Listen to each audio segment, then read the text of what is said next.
Bago ang lahat, warm up muna tayo dito, mga ka-spring shots. Ayan, konting unat-unat, konting stretching muna, yung mga tuhod natin. Yan, importante.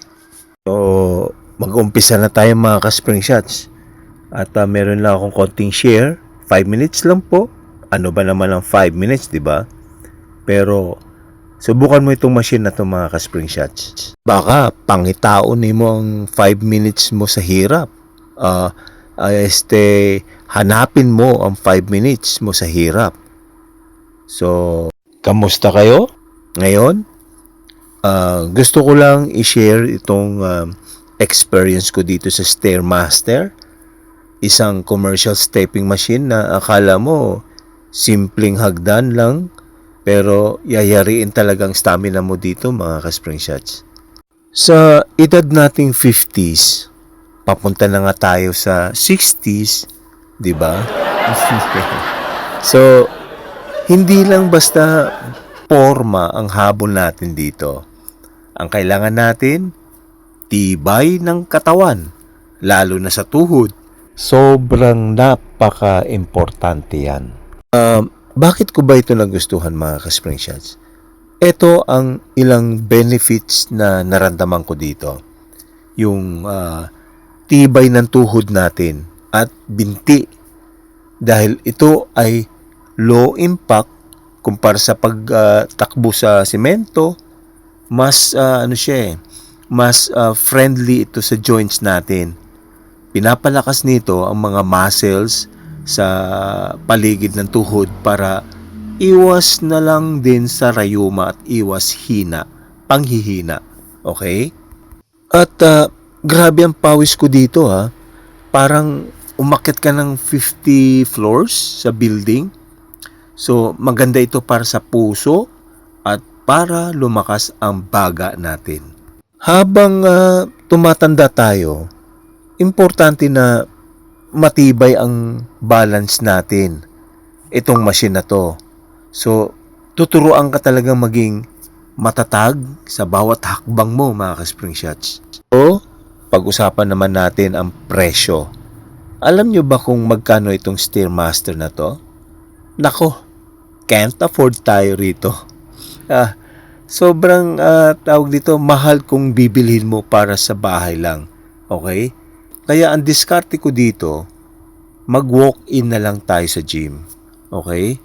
So, sa halagang maliit na entrance fee, magagamit mo na ang mamahaling machine na to at nakatipid ka na.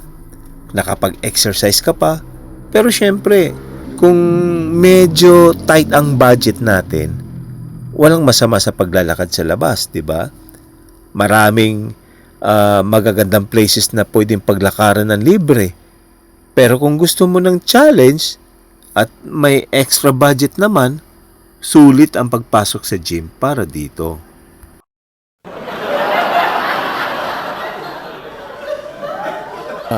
Yan ang maipapayo ko sa inyo mga ka-spring shots. Kung walang budget, kung wala tayong pera, di mas maigi maglakad tayo. Walkathon, mas ayos po yan. Di po ba mga ka-spring shots? Tomorrow.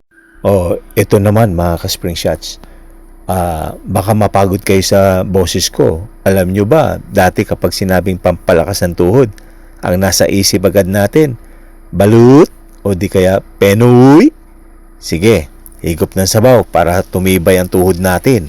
Pero mga ka-spring shots, iba na ang panahon ngayon. Sa edad nating malapit na mag-senior, ang balot, hindi lang tuhod ang pinapatibay, pati yata presyon ng dugo natin, pinapataas. Kaya imbis na mag-high blood tayo sa pagkain ng balot na puno ng kolesterol, etc., dito na lang tayo sa Stairmaster. Bakit ko nasabi yan? Kasi dito sa Stairmaster, talagang mapipilitan ang mga binti mo na kumilos. Hindi mo na kailangan ng extra seasoning ng asin at sili. Pawis mo pa lang, sapat na. Ang maganda dito, habang tumatapak ka sa bawat baitang, yung mga muscles sa paligid ng tuhod mo, yun ang nagpapatibay. Walang side effect na nakakahilo o pag-atake ng gout, mas safe ito kaysa sa balot na nakaka-high blood. Yung kinain mong balot kagabi, i-step mo na lang dito para ma-burn agad. Di po ba? Kaya sa mga kabatch ko riyan na 50s na rin at papunta ng 60s, huwag nating hintayin na kumatog ang tuhod natin bago tayo kumilos. Hindi kailangan bumili ng mahal na machine, mag-gym, walk-in lang o humanap ng hagdan sa park, pwede na. Idaan na lang natin sa exercise mga ka-spring shots. Ang pagpapatibay ng tuhod, huwag lang puro sa pagkain. Masarap ang balot, pero mas masarap yung nakakalakad tayo ng maayos at walang aray sa bawat hakbang. O paano? Hanggang dito na lang muna. Abangan ang susunod na vlog. At huwag kalimutan, ang tuhod na matibay, mahaba ang buhay. See ya mga ka-spring shots.